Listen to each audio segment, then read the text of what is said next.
Bon, aujourd'hui en super express comme ça, je vais faire la GSX-S 750 en version A2, donc 47 chevaux et demi au lieu de 115. Elle pèse toujours 215 kg, c'est toujours un 4 cylindres parce que le A2 ça touche pas au nombre de cylindres, et heureusement. Donc c'est une moto que je connais bien, hein. Je l'ai essayé 2 fois assez longuement et c'est une moto que j'adore parce qu'il y a ce comportement. Ce que je dis toujours de 3 cylindres, mais donc sur un moteur 4 cylindres. Et pourquoi celle-ci en A2 particulièrement? Parce que je cours pas après les A2 en général, parce qu'elle a été élue récemment comme la meilleure moto A2. Donc on va voir, j'essaierai de retrouver la source, hein, qui l'a hissé à ce rang. Et en fait, ce qui est intéressant de voir, ce que je vais surtout chercher à déceler, c'est si elle manque pas trop de coffre à bas régime, ce qui est un peu le point faible de la CB 650R chez Honda. Voilà, ce petit creux à bas régime. Et là, il faut que je me remette dans les conditions d'un jeune permis. Je viens d'avoir le permis, j'ai passé la circuit hier, j'ai le petit papier aujourd'hui. Est-ce que c'est une bonne moto? Est-ce que je peux m'amuser? Et puis même je peux la juger en tant que permis full. Ce serait aussi bien. Voir ce qu'on donne justement comme machine au permis A2. Là je suis à quoi? Je suis en 3e à 3000 tours à 50. Et sans être fulgurant, il y a quand même plus de, comment dire, pas de performance, mais la prestation est meilleure que sur la Honda, je le sens déjà. On n'a pas à monter très haut en fait, hein. On passe de 3 à 4000 tours assez vite et on gagne déjà pas mal en vitesse. Elle a gardé cette explosivité. Et pourtant le delta est assez important. On a perdu 70 chevaux et c'est énorme quoi. On a perdu 70 chevaux pour en garder 47,5, ce qui est vraiment pas grand chose quand on met tout ça en rapport. Et pourtant on n'a pas une moto, et encore une fois le poids joue pas en sa faveur, on n'a pas une moto complètement endormie. J'ai du mal à m'exprimer parce que je me concentre en même temps.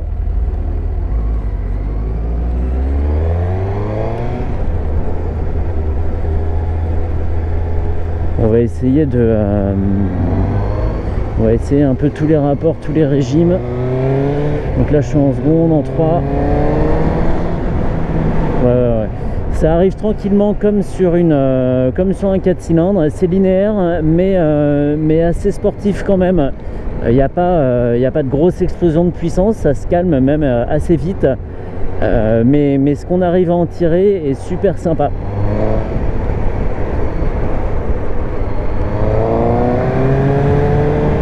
Et toujours avec cette position qui incite vraiment à jouer avec elle.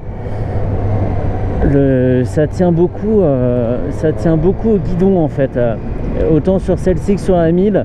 J'adore l'écartement des mains et cette position légèrement sur l'avant sans dominer complètement la moto, hein. On voit très bien le compteur quand on regarde devant soi. Amortissement très bon.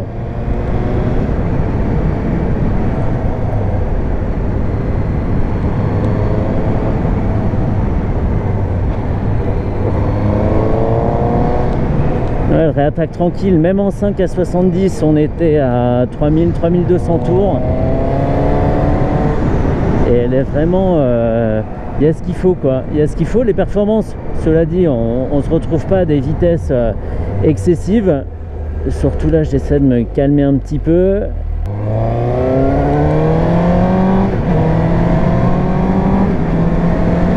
En fait voilà, c'est ça qui est étrange, c'est qu'on a l'impression d'aller très vite, d'accélérer fort, parce que le bruit est sympa. Je sais, le cerveau se fait facilement tromper.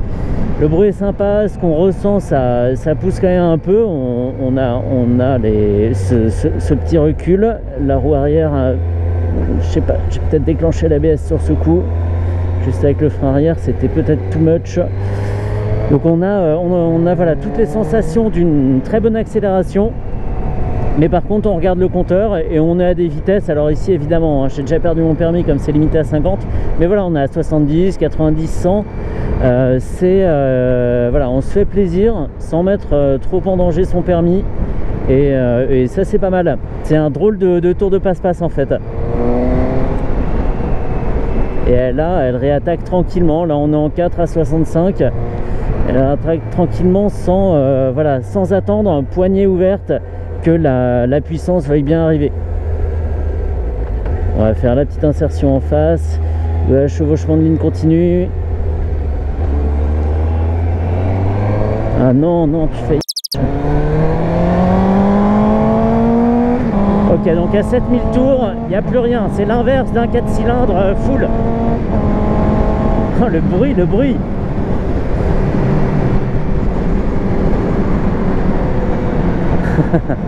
Ouais, alors vraiment bizarre, quand je disais que ça s'arrêtait assez vite, c'est vrai en fait, hein, on a la puissance disponible tôt en fait dans les bas régimes, donc pour tous les jours c'est vraiment sympa, c'est là qu'on l'exploite. Mais par contre à 6 ou 7000 tours ça fait un plat quoi. Il y a la puissance se stabilise, on est assez limité, puis bon, on n'aura plus qu'à claquer les quelques rapports qui restent pour se poser à la vitesse désirée. Mais c'est marrant, mais je préfère ça plutôt qu'une moto qu'il faut aller chercher haut dans les tours et dont finalement on verra pas toujours le potentiel. Là on a de quoi s'amuser, elle est limitée, mais bon, je suppose qu'on cruise tranquille quand même à 130. Donc voilà, j'imagine que c'est un parti pris de la part de Suzuki, et quelque part c'est pas si bête, c'est pas si bête. En utilisation quotidienne, on se fera plaisir sur des insertions, se dégager d'une situation compliquée comme ça, voilà, sans souci. Et après, il faudra prendre son mal en patience, mais moi, ça me dérange pas du tout. Et je la monterai pas, je vais pas la monter à 130 ou 150 ou plus. Parce que j'en ressens pas le besoin. Moi voilà, je voulais surtout voir si en utilisation de tous les jours elle était pas trop molle, et le fait est qu'on retrouve vraiment ce caractère propre à la GSX-S 750, je précise, et avec un bruit pas mal. C'est quoi comme ouais, c'est la grosse cartouche d'origine, ouais. Et ça, ils se sont pas ratés, hein. Ils se sont pas ratés. Puis évidemment on attend 2 ans, si vraiment on sort du permis, on la débride. Et là, boum, 70 chevaux en plus. Ça change la vie. Sûr qu'on voit pas les choses de la même façon après. Ça va, t'as fini de parler, c'est bon? Dédoublement de personnalité. Je me suis bien raté sur ce départ.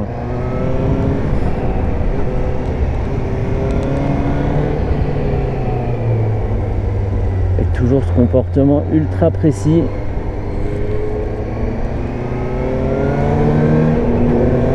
C'est franchement pas moi qui fais n'importe quoi, c'est clairement la moto là, hein. Moi je voulais bien conduire et elle me dit tout le contraire.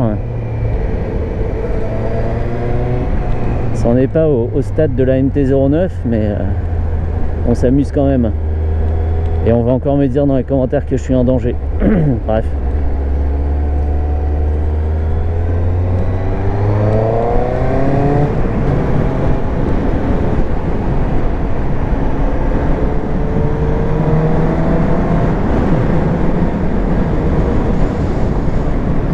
Toujours une boîte 6, toujours cet affichage cristaux liquides qu'ils ont gardé, hein, parce qu'il est très compact. Est-ce qu'ils l'ont gardé pour ça? Je sais pas, peut-être pour faire des économies parce que c'est Suzuki, mais j'adore. Il y a le régime en barre graphe comme ça au-dessus de la vitesse, toutes les infos qu'on veut sont là, et il est archi lisible. Le contraste est évidemment excellent, et même avec le soleil dans le dos comme ça qui tape avec vraiment pile le bon angle, on n'est pas ébloui, on continue à lire toutes les infos sur le compteur, ce qui n'était pas le cas par exemple sur la Diavel 1260 où pendant un long moment j'ai eu le soleil dans le dos, et en fait l'écran servait plus à rien, c'était un miroir. Donc il faut le préciser, quand c'est bien fait, il faut le dire. Allez, en 3. J'aime bien vraiment La prise du réservoir avec les genoux est super bonne. Et on se sent vachement confiance, on sent très très bien la moto du coup. Allez, poignée à fond, en 4. C'est ça, ouais, à 6000 tours, il n'y a plus... faut pas en espérer grand chose, on va pouvoir monter en vitesse comme je le disais, hein, là je suis en train de le faire, mais tranquillement. Plus rien à voir avec ce qu'on faisait tout à l'heure. Effectivement, à 130, il y a encore du reste.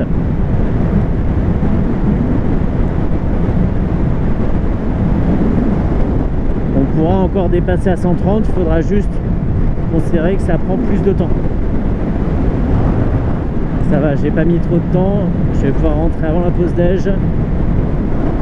Merci Antoine de chez Suzuki à Valenton pour le prêt de la machine. Alors là, c'était vraiment improvisé. J'ai révisé les chiffres un peu avant de venir, mais je suis arrivé dans la boutique, 2 minutes plus tard j'étais sur la moto.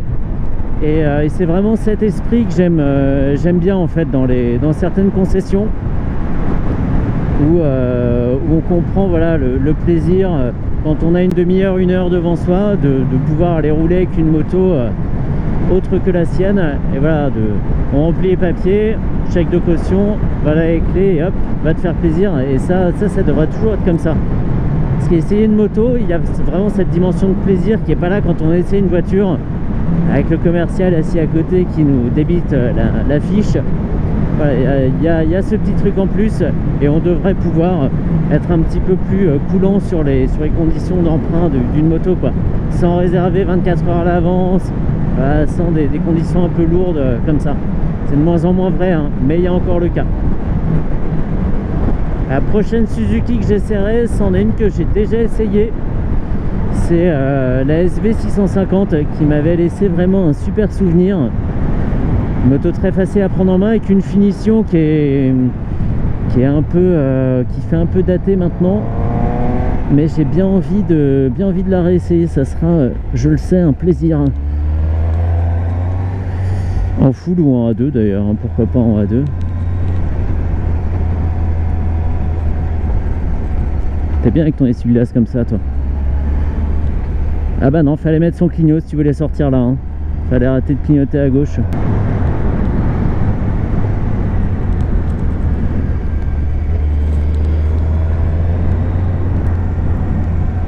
J'adore cet enchaînement. Hop. Et voilà, c'est fini pour la GSX-S 750 A2.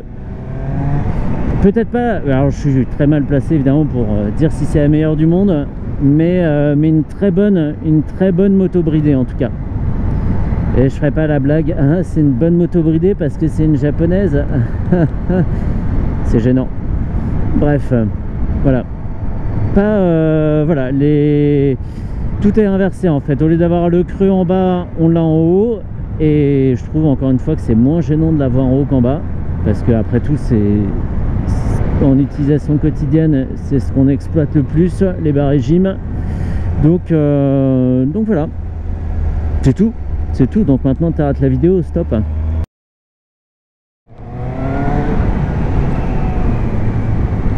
L'amortissement est vraiment super bon. C'est fou, ça tape pas de l'avant, ça se tasse pas à l'arrière, ça remonte pas dans le dos. Et pourtant la selle est pas hyper épaisse, mais c'est juste bien fait. Allez, retour maison.